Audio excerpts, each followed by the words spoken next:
Majority of people cringe when they hear the word math, and that goes for the younger people as well as older people. And parents with school-aged kids, they even get more overwhelmed when they feel or realize that they have poor math background themselves. Often, the belief is that math is for the gifted and people with special brains. Of course, there are people who chew and crunch math as if they were crunching nuts. Math is nothing to them, but the question is, how did they get there? Well, to the first group of people, they inherited the math DNA. That's what I call it, math DNA. And you know what? There's nothing you or I can do about that. Now, the second group of people, they realized that math is based on concepts. So they took the math discovery path and they went on a math learning adventure. And for everyone to have a peace of mind, I think that's the way math should be approached. So if you approach math as a discovery process, expect moments of, oh, ooh, wow, now that made a lot of sense, or that didn't make sense at all. Now let's get back to the drawing board. According to Mathnasium, concepts are ideas. You know, ideas, people learn ideas, people through thinking, discussing, reading, listening, or even writing about them. So, what math as a concept does is that it invites the helper and the learner to question, what is this about? What am I expected to know? And what's the relevance? Really, why should I learn it in the first place? Let's give it a try. Here's a question. It takes Granny 12 minutes to walk to the shop. Halfway she rests on a bench. How long does it take her to walk to the bench? How would you approach or help the student to solve this problem?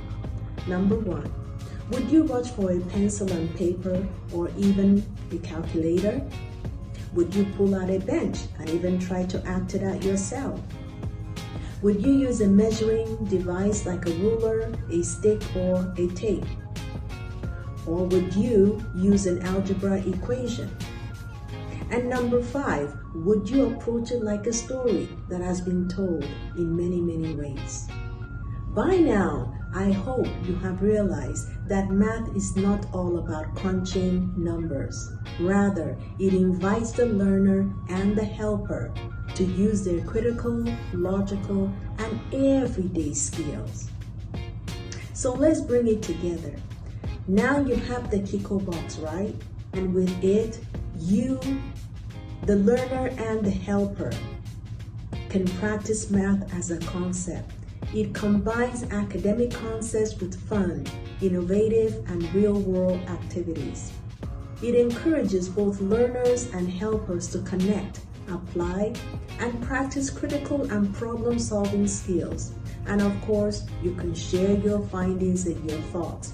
So, while working with Kiko Nature Box or any of our Kiko products, expect moments of ooh, ah, wow, now that made a lot of sense. So why should you and I bother to understand or care about math concepts?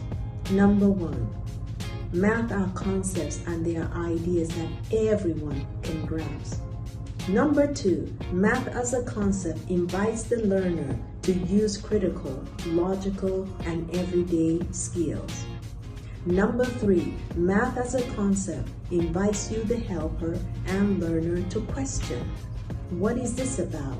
What am I expected to know and why? And number four, math as a concept and ideas helps both the helper and learner to form the ways they perceive, view, and approach math. And please don't forget to solve and share your solution to the math question. Show the steps. Make sure you show the steps. You can record, video, or write. You can share it in the comment box or send it privately to info@alphasprings.edu.com.